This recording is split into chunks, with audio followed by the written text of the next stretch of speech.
வலிக்குதுடி. நீ சொன்னது கரெக்ட் தாண்டி. எங்க அம்மாக்கு அப்புறம் ஓனரம்மா நீ வந்துட்ட எல்லாத்துலயும்.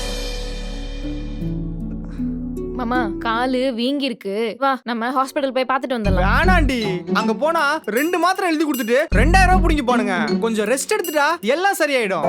சொன்னா கேளுடி, இது சின்ன அடிதான். சரி, அப்ப நீ எந்த வேலையும் செய்யாம ரெஸ்ட் எடு, நான் கடையை பாத்துக்கிறேன். பாத்துக்கோ. அக்கா 1/4 கிலோ கடலைப்பருப்பு கொடுங்க. இருங்க எடுத்துட்டு வரேன். இந்த எவ்வளவுக்கா? 45 ரூபா. சரிக்கா வரேன்க்கா.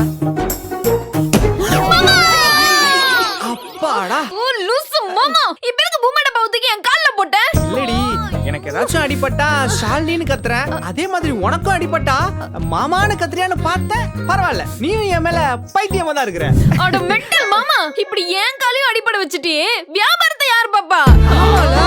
ஐயோ, வா வா, சரி ஹாஸ்பிடல் போடா வா. போடா.